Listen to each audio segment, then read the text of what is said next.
Abiotic environmental factors. ठीक है, अब हम लोग वापस से ऑर्गेनिज्म एंड पॉपुलेशन की तरफ आ गए हैं।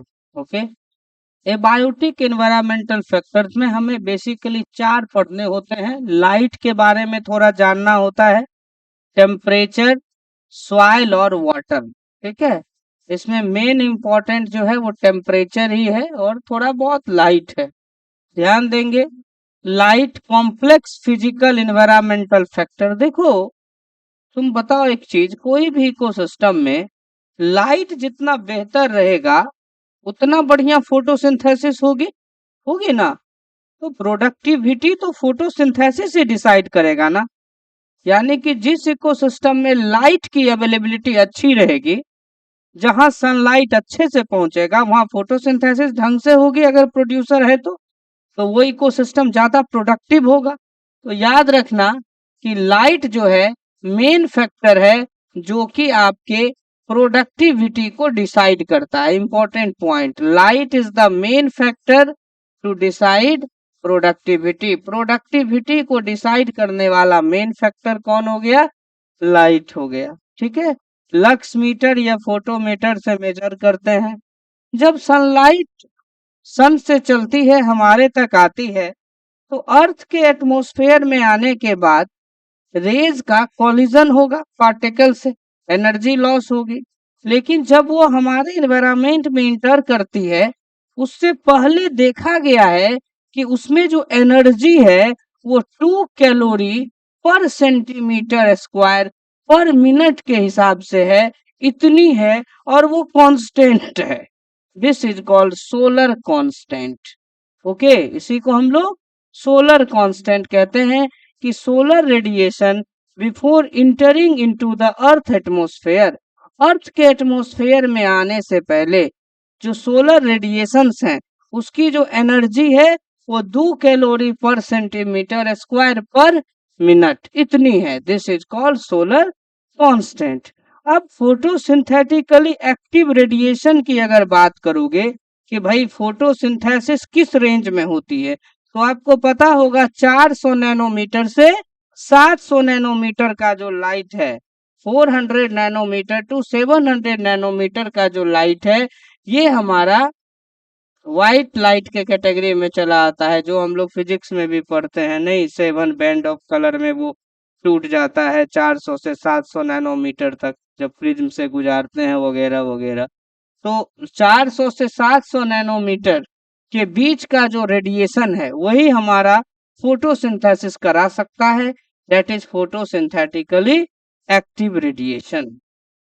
3 पॉइंट आपको ये ध्यान में रखने हैं। एल्बिडो वैल्यू थोड़ा सा जान लो। एल्बिडो वैल्यू, मान लो किसी भी सरफेस पर सनलाइट आई तो सरफेस उस सनलाइट को रिफ्लेक्ट करेगी, है ना। अब कितना लाइट को रिफ्लेक्ट कर रही है, इसी कैपेसिटी को अपन नाम देते हैं एल्बिडो वैल्यू।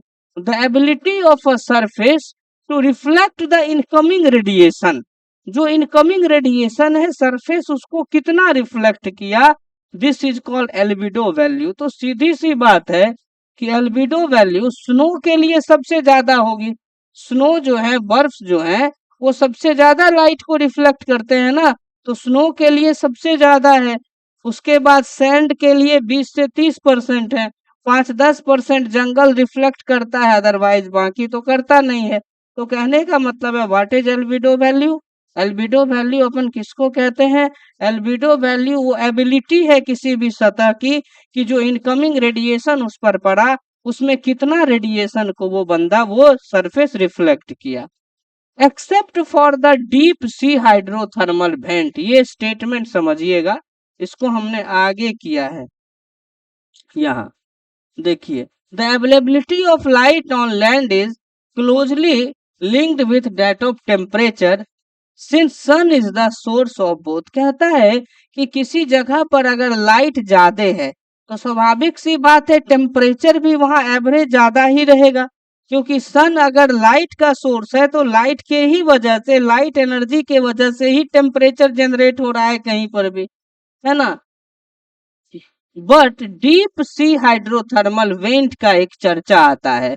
अगर आप समुद्र में 500 मीटर से भी ज्यादा चले जाएंगे तो इन्वायरमेंट पूरा अंधेरा है और वहां पर सनलाइट नहीं पहुंचती है। तो आपसे एक क्वेश्चन आता है कि what is then source of energy, वहां एनर्जी का सोर्स क्या है। ये स्टेटमेंट आपको एनसीईआरटी का मिलेगा कि except for the deep sea hydrothermal ecosystem, गहरे समुद्र में अगर हम चले जाएंगे, पानी है, वहां टेम्परेचर भी बहुत है, sun is the only source of energy. कह रहा है कि सूर्य जो है हर जगह एनर्जी का सोर्स है, डीप सी हाइड्रोथर्मल इकोसिस्टम को छोड़ करके। तो वहां पर फिर आखिर टेम्परेचर कहाँ से आती है, डीप सी हाइड्रोथर्मल रीजन में आखिर कैसे डेवलप होता है, कैसे फूड चेन चलता है, वहां पर सन ही नहीं पहुंच रहा है, तो फिर प्रोड्यूसर एनर्जी बना कैसे रहे हैं। सोचने वाली बात है ना कि अगर गहरे समुद्र में सूरज की रोशनी ही नहीं पहुंच रही है तो फिर वहां पर एनर्जी कहाँ से आ रहा है, प्रोड्यूसर फूड कैसे बना रहे हैं। तो देखो, जो हाइड्रोथर्मल फ्लूइड्स होते हैं उसमें मिनरल्स बहुत सारा होता है और उस एनवायरनमेंट में H2S भरा हुआ होता है। तो वहां पर कीमोसिंथेटिक बैक्टीरिया होते हैं। वो कीमोसिंथेटिक बैक्टीरिया क्या करते हैं,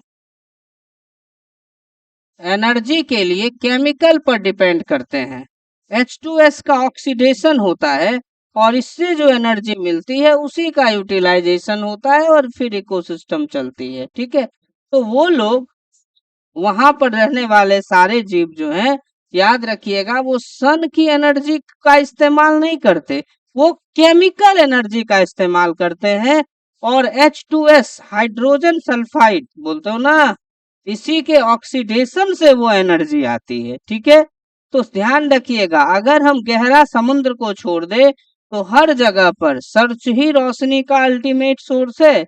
वहां पर कौन हो जाएगा सोर्स, H2S के ऑक्सीडेशन से हमें एनर्जी प्राप्त होगी और फिर जो है आगे का कार्यक्रम चलता है। टेम्परेचर, देखो टेम्परेचर की बात करो तो क्या होता है, आप बचपन से पढ़े हैं, डिग्री ऑफ हॉटनेस और कोल्डनेस जानते हो ना, दैट इज टेम्परेचर, तापमान। Temperature is the most ecologically relevant environmental factor. Ecology समझ रहे हो, रेलेवेंट का मतलब होता है चर्चा योग्य, इंपॉर्टेंट, सबसे महत्वपूर्ण है। देखो एक बात बताओ, पोलर रीजन में उतने जीव हैं क्या जितने हमारे ट्रॉपिक्स में हैं? नहीं, नहीं है। ध्रुव पे उतने जीव हैं पोलर रीजन में? नहीं है। हिमालय की चोटी पे चले जाओ, बहुत जीव मिलेंगे क्या? बिल्कुल नहीं मिलेंगे, बहुत कम मिलेंगे। तो कहने का मतलब है कि वहां टेम्परेचर 0 से भी कम है ना, बर्फ जम गई है हर तरफ। तो टेम्परेचर मुख्य फैक्टर है जो ऑर्गेनिज्म के डिस्ट्रीब्यूशन को डिसाइड करता है। ठीक है, अगर किसी एरिया में कोई जीव ज्यादा है और दूसरे क्षेत्र में कम है तो टेम्परेचर सीधा सीधा बेटा इसके लिए रिस्पॉन्सिबल हो जाता है। आपसे पूछा जाएगा कि बताइए main factor to decide distribution of organism on earth, धरती पर कहाँ कितने जीव हैं उसको डिसाइड करने वाला मुख्य फैक्टर कौन है। तो मुख्य फैक्टर हमारा क्या है, टेम्परेचर। एनिमल पर भी टेम्परेचर का जबरदस्त इफेक्ट है। इसके लिए आपके सिलेबस में 2 रूल पढ़ने हैं, बर्गमैन रूल और एलेन्स रूल। बर्गमैन रूल देखिए क्या होता है, birds and mammal attain greater body size in colder region and lesser in warmer region. समझिएगा, पोलर बियर देखे हैं, फोटो में देखे होंगे, वो बड़ा बड़ा होता है। ठीक है, जो पोलर रीजन में एनिमल होते हैं उनकी बॉडी साइज काफी बड़ी होती है, जबकि जो इधर ट्रॉपिक्स में होते हैं या टेम्परेट जोन में होते हैं वो छोटे छोटे होते हैं। पोलर रीजन में चूहा नहीं बन सकता, बचेगा ही नहीं, मर जाएगा, वहां तुमको चूहा नहीं मिलेगा। दरअसल होता क्या है, ध्यान से सुनिएगा इस कॉन्सेप्ट को, नहीं तो समझ नहीं पाइएगा। बॉडी में से हीट का लॉस होना वो सरफेस एरिया का खेला है। वो खेला किसका है, सरफेस एरिया का। जैसे जैसे ऑर्गेनिज्म की बॉडी की साइज छोटी होगी या छोटा जीव होगा तो छोटे जीव में उनका जो सरफेस एरिया है वो वॉल्यूम के रिस्पेक्ट में बहुत ज्यादा है। छोटे ऑर्गेनिज्म का जो सरफेस एरिया है वो वॉल्यूम के रिस्पेक्ट में ज्यादा है, तो सरफेस एरिया ज्यादा है तो हीट का लॉस ज्यादा होगा ना। लेकिन बड़े जीव में क्या है, वॉल्यूम के रिस्पेक्ट में, वॉल्यूम के तुलना में सरफेस एरिया कम है। इसीलिए ठंडे प्रदेश में मान लो छोटे जीव रहेंगे तो क्या लोचा बनेगा, देखो ये छोटे ऑर्गेनिज्म है, ध्यान समझिएगा, ये सब आपके सिलेबस की बातें हैं। ये छोटा ऑर्गेनिज्म है, स्मॉलर ऑर्गेनिज्म है, ठीक है, ये स्मॉलर एनिमल है, कोई जानवर है, ये छोटा है। तो इसमें क्या होता है, इसमें होता है कि मोर सरफेस एरिया, इसका जो पृष्ठीय क्षेत्रफल है, more surface area with respect to volume, volume इसके आयतन के तुलना में इसका सरफेस एरिया हो जाता है ज्यादा। समझ में आ गई बात। तो जब इसका सरफेस एरिया ज्यादा हो जाएगा भाई मेरे, तो स्वाभाविक सी बात है कि हीट का लॉस क्या होगा, ज्यादा होगा, मोर हीट लॉस, ज्यादा हीट का लॉस होगा। तो एक तो जानवर ऐसे ही ठंडे प्रदेश में है और ज्यादा उसके शरीर से हीट का लॉस होगा, तो मरेगा नहीं यार, बचेगा वो नहीं बचेगा। लेकिन अगर, इसीलिए वो जो टेडी बियर तू लोग खरीदता है देने के लिए, वो टेडी बियर क्या है, भालू, बड़ा बड़ा है सब, काहे होता है देखते हो, उसका एक्सट्रीमाइट भी छोटा होता है, कि वो भी बताएंगे कारण। देखो जरा, ये मान के चलो लार्जर एनिमल है, ये लार्जर एनिमल है, बड़े जानवर है। तो बड़े जानवर में क्या होगा ना, लार्जर एनिमल में क्या होगा, ध्यान दीजिएगा, लार्जर एनिमल में क्या होगा, इसके वॉल्यूम के तुलना में इसका सरफेस एरिया कम है, less surface area with respect to volume, volume के तुलना में इसकी सरफेस एरिया बहुत कम है। तो जब इसकी सरफेस एरिया कम है तो हीट का लॉस उतना नहीं हो पाएगा, ठीक है, लेस हीट लॉस, पहली बात तो हीट का लॉस भी कम होगा। और अगर बॉडी का वॉल्यूम बड़ा है तो ज्यादा हीट जनरेट होगा, ज्यादा हीट भी जनरेट होगा। तो कहने का ये मतलब हुआ कि जितने भी जानवर ठंडे प्रदेश में रहते हैं, कोल्ड रीजन में रहते हैं, उनकी बॉडी की साइज बड़ी होती है, ग्रेटर होती है, ठीक है। जितने भी जानवर ठंडे प्रदेश में रहते हैं, कोल्ड रीजन में रहते हैं, उनकी बॉडी की साइज बड़ी होती है। और जितने जानवर ठंडे प्रदेश में रहते हैं, गर्म प्रदेश में रहते हैं, वार्म रीजन में रहते हैं, उनकी बॉडी की साइज छोटी होती है। This is called Burgman rule, इसी को हम लोग बर्गमैन रूल के नाम से जानते हैं। क्लियर है। दूसरा है देखो एलेन्स रूल। एलेन रूल क्या है, अगर आप कोल्डर क्लाइमेट के मैमल को देखिएगा, किसी भी मैमल को उठा लीजिए, कोल्डर क्लाइमेट ठंडे क्षेत्र, उसकी जो एक्सट्रीमाइट होगी, ठीक है, लिम्ब जो होगी, ठीक है, वो एकदम छोटे छोटे होंगे, मिनिमाइज होंगे लिम्ब। क्यों, क्योंकि लिम्ब से सरफेस एरिया बढ़ता है ना बॉडी का, तो हीट का लॉस क्या होगा, ज्यादा होगा। इसीलिए mammals from colder climate generally have shorter ear, कान भी छोटे होंगे और लिम्ब भी छोटी होंगी, ताकि हीट का लॉस कम से कम हो सके। And this is called Allen's rule. तो याद रखना, बर्गमैन रूल और एलेन रूल बहुत इंपॉर्टेंट।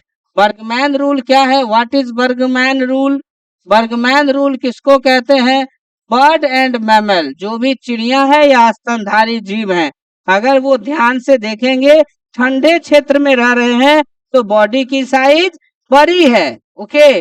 और अगर गर्म प्रदेश वाले जानवर को देखेंगे तो बॉडी की साइज छोटी है। ऐसा क्यों होता है, क्योंकि शरीर से हीट का लॉस होना या गेन होना is the function of surface area.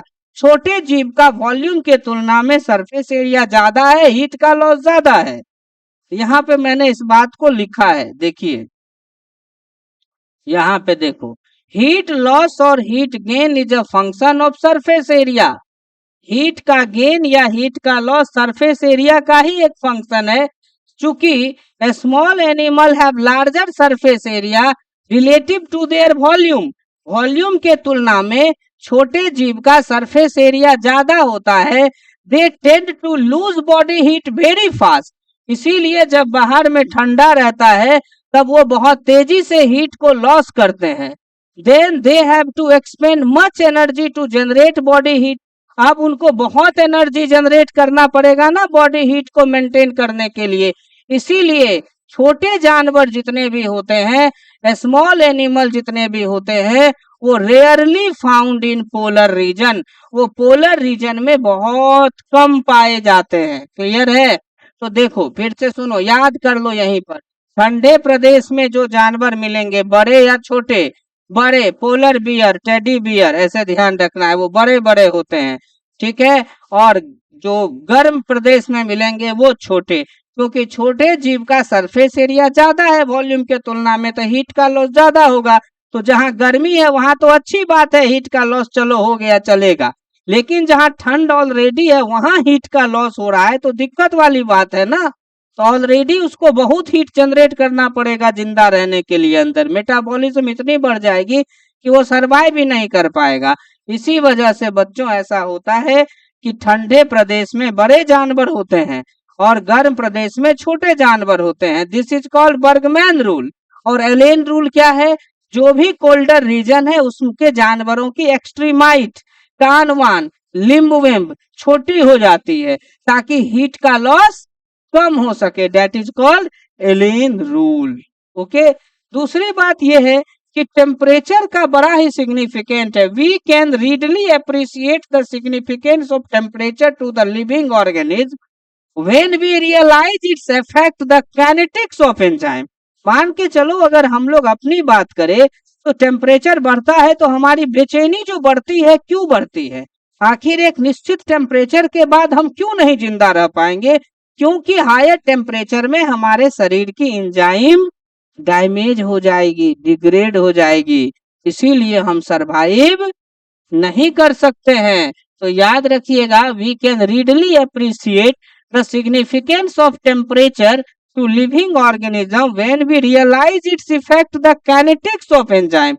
Enzyme के काइनेटिक्स को इफेक्ट करता है and through it the basal metabolism, दूसरे बहुत सारे मेटाबॉलिक रिएक्शंस को, केमिकल रिएक्शन को, ऑर्गेनिज्म के फंक्शन को, हमारी शरीर क्रियाओं को भी टेम्परेचर प्रभावित करता है। इसीलिए तो बोला गया कि temperature is the most ecologically relevant factor. Temperature जो है वो इकोलॉजिकल पॉइंट ऑफ व्यू से देखा जाए तो रेलेवेंट फैक्टर होता है और मेन फैक्टर है जो यह एनिमल के डिस्ट्रीब्यूशन को डिसाइड करता है। अब हमें पढ़ना है रिस्पॉन्स टू अबायोटिक फैक्टर, है ना। एबायोटिक फैक्टर का रिस्पॉन्स, ध्यान दीजिएगा, दो तरह के जीव हैं, ठीक है, कॉन्फर्मर और रेगुलेटर्स। उसी की बात करेंगे, यहां से खूब सारे क्वेश्चंस आपको आते हैं।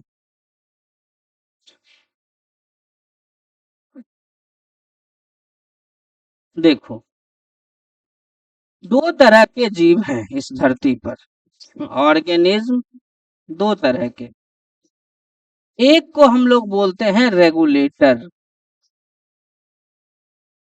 अगर हम टेम्परेचर के पॉइंट ऑफ व्यू से बात करें तो हो जाएगा थर्मो रेगुलेटर, ठीक है। और अगर टेम्परेचर के ही पॉइंट से बात करें तो हो जाएगा थर्मो कॉन्फर्मर, ठीक है भाई। एक है थर्मो रेगुलेटर और एक है थर्मो कॉन्फर्मर। ये दो तरह के जीव हैं, इसकी बात थोड़ा सा समझ लो। देखो, ये जो ऑर्गेनिज्म है जिसको थर्मो रेगुलेटर हम लोग कह रहे हैं, ये रेगुलेट करते हैं, मतलब इनके पास कैपेसिटी है कि अपने बॉडी के कांस्टेंट इंटरनल इन्वायरमेंट को मेंटेन रखते हैं। ये अपने बॉडी के कांस्टेंट टेम्परेचर को, constant water and ionic balance को मेंटेन रखते हैं। इनके पास ये क्षमता है कि ये अपना टेम्परेचर कांस्टेंट रखे। हम लोग कहीं भी चले जाएं, ठंड में बाहर का टेम्परेचर 8 हो जाए, 10 हो जाए, लेकिन हमारा बॉडी का टेम्परेचर उतना ही रहता, कांस्टेंट रहता, 98.6 डिग्री फ़ारेनहाइट। तो कहने का मतलब है कि यही हुआ थर्मो रेगुलेटर। तो थर्मोरेगुलेटर का मतलब हुआ ऐसे एनिमल जो मेंटेन करते हैं देयर कांस्टेंट बॉडी टेम्परेचर, जो हमारा बॉडी का टेम्परेचर है उसको कांस्टेंट रखते हैं, दैट इज थर्मो रेगुलेटर। ऐसे जानवर के पास प्लस पॉइंट है कि वो ज्यादा वेरिएशन में जिंदा रह पाएंगे। जैसे कि टेम्परेचर 8 हो गया तो भी जिंदा है, और टेम्परेचर 36 डिग्री 37 डिग्री 40 डिग्री हो गया तो भी जिंदा है। इसलिए जिंदा है क्योंकि बाहर के टेम्परेचर से उसके इंटरनल एनवायरनमेंट को कोई लेना देना नहीं है, वो अपना अंदर का एनवायरनमेंट कांस्टेंट रखे हुआ है। ओके, तो हम लोग क्या लिखेंगे, can live in wide range of temperature, can live in wide range of temperature, वो जो जिंदा रहते हैं वाइड रेंज ऑफ टेम्परेचर में वो जिंदा रहते हैं, दैट इज थर्मोरेगुलेटर। थर्मोरेगुलेटर को और भी बहुत सारा नाम है, जैसे कि देखिए यूरी थर्मल, दूसरा नाम क्या है, यूरी थर्मल। ठीक है, मतलब वो जिंदा रहते हैं वाइड रेंज ऑफ टेम्परेचर में। क्लियर है। दूसरा जीव होता है थर्मो कॉन्फर्मर। थर्मो कॉन्फर्मर का मतलब हुआ ऐसे जीव अपने शरीर का कांस्टेंट बॉडी टेम्परेचर मेंटेन नहीं कर सकते हैं, can not maintain their constant body temperature, अपने शरीर का वो कांस्टेंट जो है बॉडी का टेम्परेचर मेंटेन नहीं कर सकते। ठीक है, दूसरी बात, कैन लीव या leave in narrow range of temperature, वो जो जिंदा रहेंगे हमेशा नैरो रेंज में रहेंगे, can leave only in narrow range of temperature, एकदम नैरो रेंज है उनके, सीमित रेंज है उनके जिंदगी का, है ना, नैरो रेंज ऑफ टेम्परेचर, क्योंकि उनके पास क्षमता नहीं है अपने रेगुलेट करने की ना टेम्परेचर को। तो ज्यादा टेम्परेचर अगर वैरी होता है तो हो सकता है कि डिस्टरबेंस क्रिएट हो जाए, ज्यादा टेम्परेचर वेरी होता है तो उनकी फिजियोलॉजिकल एक्टिविटी, उनका मेटाबॉलिज्म डिस्टर्ब हो जाए। तो दो तरह के जीव हो गए, थर्मो रेगुलेटर, थर्मो कन्फर्मर। हम चाहे तो थर्मो वर्ड हटा भी देंगे तो ओवरऑल रेगुलेशन हो गया अपने शरीर का। अगर हम ऑस्मोटिक रेगुलेशन कर रहे हैं वो भी रेगुलेशन के अंतर्गत आएगा। तो अभी हम टेम्परेचर पढ़ रहे हैं तो टेम्परेचर पर थोड़ा फोकस करते हैं कि दो तरह के thermo regulator also called Yuri thermal animal. इसका और एक नाम है, बताओ क्या, इंडोथर्मल या होमोथर्मल भी कुछ लोग बोलते हैं। ठीक है, होमोथर्मल, और है नाम बताओ।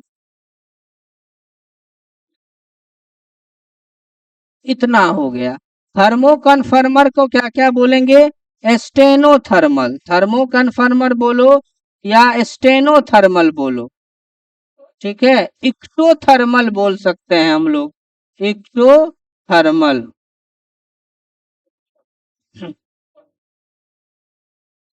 ठीक है, तो ये हो गए आपके एनिमल। अब इसको हम लोग ग्राफ से मान लो दिखाना चाहे तो it is not a big deal, ये एक ग्राफ है। इसमें वाई एक्सिस एक्स एक्सिस तो रहेगा ही रहेगा। वाई एक्सिस पे हम लोग क्या रखेंगे, इंटरनल इन्वायरमेंट या एक्सटर्नल लेवल, इंटरनल इन्वायरमेंट रखते हैं हम लोग। ठीक है, बॉडी का इंटरनल इन्वायरमेंट रखते हैं हम लोग वाई एक्सिस पर, और एक्स एक्सिस पे क्या रखोगे, एक्सटर्नल इन्वायरमेंट। ये देखो, ये ग्राफ जो दिख रहे हो ये ग्राफ हो गया आपका किसका, this graph belong to regulator. अब तुम बोलोगे क्या मास्टर कैसे हो गया, एकदम हो गया। एक्सटर्नल इन्वायरमेंट बदल रही है हर पॉइंट पे, लेकिन इंटरनल इन्वायरमेंट कांस्टेंट है। तो ये ग्राफ हमारा किसका है, ये ग्राफ हमारा रेगुलेटर का है। अब हमें कॉन्फर्मर का ग्राफ खींचना है, इट इज सो सिंपल, खींच देंगे कॉन्फर्मर का भी ग्राफ। ये देखो, ऐसे कर दो, एक्सटर्नल इन्वायरमेंट बदल रहा है, इंटरनल इन्वायरमेंट भी बदल रहा है, तो दिस ग्राफ बिलोंग टू कॉन्फर्मर, ये कॉन्फर्मर का ग्राफ हो गया। ठीक है, तो कहानी बस इतनी सी ही है। ओके, कि अगर हम अंदर के एनवायरमेंट को मेंटेन कर रहे हैं तो that is known as regulation. Temperature constant रख रहे हैं तो थर्मो रेगुलेशन। ऐसे जानवर को बोलेंगे यूरी थर्मल, और अगर वेरी कर रहा है तो थर्मो कॉन्फर्मर। ठीक है, इसका देखो नेक्स्ट पेज पे आओ। अब देखो रेगुलेशन की अगर बात करोगे तो रेगुलेशन तो अच्छी बात है या बुरी बात है? अच्छी बात है। इससे फायदा होता है कि अपने आप को कहीं भी किसी भी इन्वायरमेंट में आप रख सकते हैं। लेकिन ध्यान रखिएगा, अगर हम बात करें ओवरऑल की, तो कितना परसेंट हमारे पास आज के डेट में रेगुलेटर है और कितना परसेंट हमारे पास कॉन्फर्मर है? चलिए देख के डाटा बताइए मेरे को, कितना परसेंट हमारे पास रेगुलेटर है और कितना परसेंट कॉन्फर्मर है? लिखा होगा नियरली 99%। पूरा पढ़ो स्टेटमेंट। नियरली 99% ऑफ ऑल, यहाँ पे यहाँ majority 99% of animal and nearly all plant can not maintain a constant internal environment. इसीलिए वो क्या हो गई? वो कॉन्फर्मर हो गई। क्लियर है?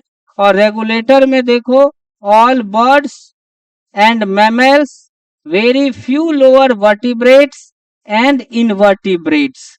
कहने का मतलब है कि रेगुलेशन हमारे लिए बहुत ही अच्छा है।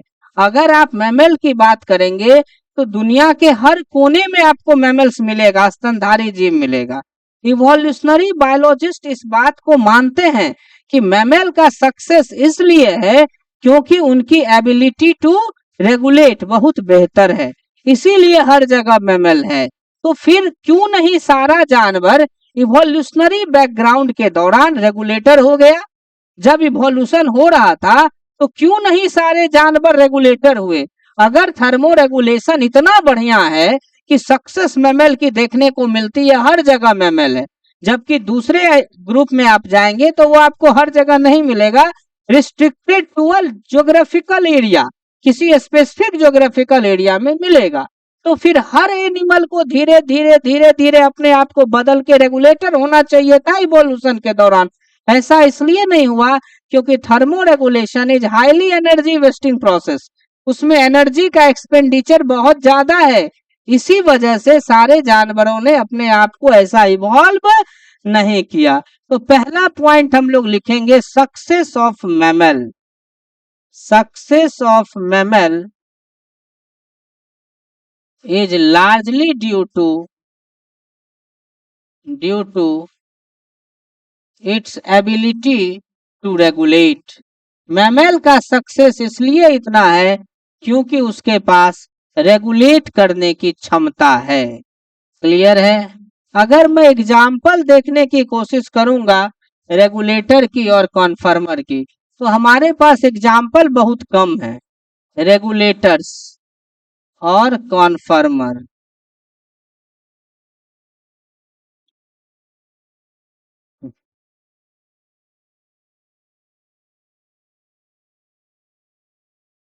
रेगुलेटर में बताओ, सारी की सारी चिड़िया, ऑल बर्ड्स, आपके एनसीईआरटी का भी यही लाइन है, एंड मैमल्स स्तनधारी जीव।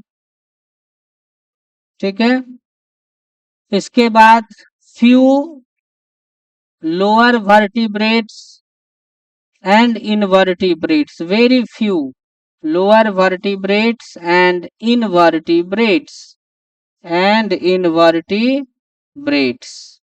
ओके, कॉन्फर्मर में आ जाओ तो क्या लिखेंगे? 99%।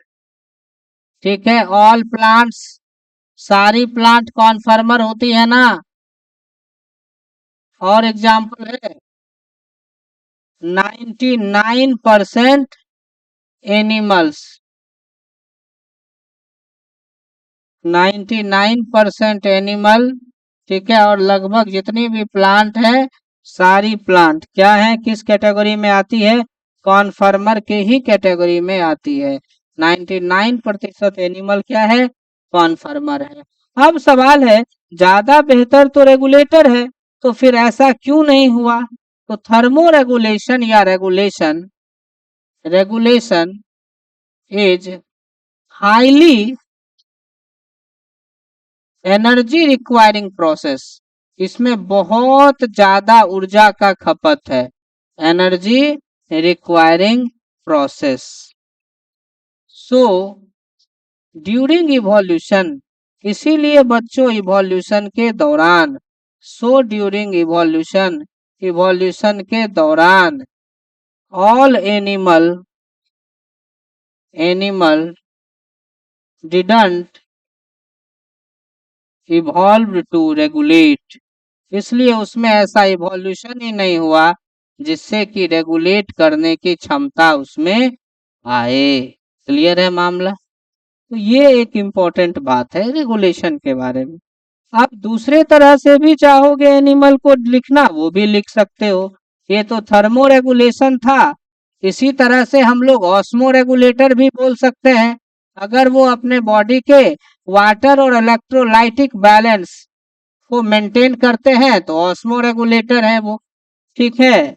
और अगर नहीं कर पाते हैं तो ऑस्मो कॉन्फर्मर है।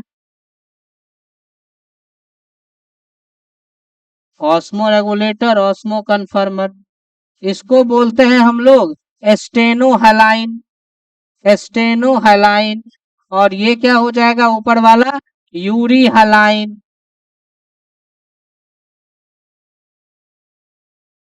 ये अगर हम जिस तरह टेम्परेचर की बात किए उसी तरह वाटर इलेक्ट्रोलाइट की बात करेंगे तो ये मेजोरिटी ऑफ साल्ट कॉन्सेंट्रेशन पे रहेगा, ये नैरो साल्ट कॉन्सेंट्रेशन पे रहेगा। तो सेम कहानी है। इसके बाद आपके एनसीईआरटी ने एक एग्जाम्पल दिया है, उसका मेंशन हम लोग कर देते हैं। उसने एक एग्जाम्पल दिया है डेजर्ट लिजार्ड का, देखो दिया है desert lizard lack physiological activity. उसमें फिजियोलॉजिकल एक्टिविटी को की कमी नहीं है, ये नहीं समझना है। फिजियोलॉजिकल रेगुलेशन, उसमें जो है फिजियोलॉजिकल रेगुलेशन नहीं है, वो रेगुलेटर नहीं है, नॉट रेगुलेटर। पूछ देगा कि बताओ डेजर्ट लेजर्ड क्या है, क्या वो रेगुलेटर है? नहीं, वो रेगुलेटर नहीं है। देखिए आपके बुक में लिखा हुआ होगा, मिला? बुक में भी ढूंढते चलो, वो रेगुलेटर नहीं है, ठीक है। ये था आपका टेम्परेचर का रोल। तो इसमें हमने क्या क्या समझा इंपॉर्टेंट पॉइंट। सबसे पहला पॉइंट हमने क्या देखा था कि टेम्परेचर जो है इकोलॉजिकली रेलेवेंट फैक्टर होता है। टेम्परेचर ही डिसाइड करता है किसी भी एनिमल के डिस्ट्रीब्यूशन को किसी भी इकोसिस्टम में, ज्योग्राफिकल लोकेशन में। दूसरा हमने बर्गमैन रूल, एलेन रूल पढ़ा। छोटे जानवर जो होते हैं उनका बॉडी का जो सरफेस एरिया है वॉल्यूम की तुलना में कम की ज्यादा ज्यादा है, तो हीट का लॉस बहुत होगा ना, हीट का लॉस होगा। इसीलिए ठंडे प्रदेश में बड़े बड़े जानवर होते हैं, क्योंकि उनका वॉल्यूम के रिस्पेक्ट में सरफेस एरिया कम होता है, तो उतना हीट लॉस नहीं हो पाता है। This is called Burgman rule. ठंडे ठंडे प्रदेश में जो भी जीव जंतु हैं उसमें एक्सट्रीमाइट लिम्ब छोटे छोटे होते हैं, that is called Allen rule. Clear है? तो ये बर्गमैन रूल था, ये एलेन रूल है, ये हमने देखा। इसके बाद सीधा हम लोग पहुंच गए थर्मो रेगुलेटर और थर्मो कन्फर्मर पे। सबसे ज्यादा ये क्वेश्चन पूछा जाता है, थर्मो रेगुलेटर थर्मो कन्फर्मर, ठीक है। पहली बात, मेजोरिटी ऑफ एनिमल रेगुलेटर है या कन्फर्मर है? कन्फर्मर है। वो अपना मेंटेन नहीं कर सकते हैं कांस्टेंट टेम्परेचर को। क्यों नहीं इवोल्यूशन के दौरान वो ऐसा किए? क्योंकि बहुत ज्यादा एनर्जी की जरूरत पड़ती है, इसलिए उन्होंने ऐसा नहीं किया, ठीक है। So that's about the temperature.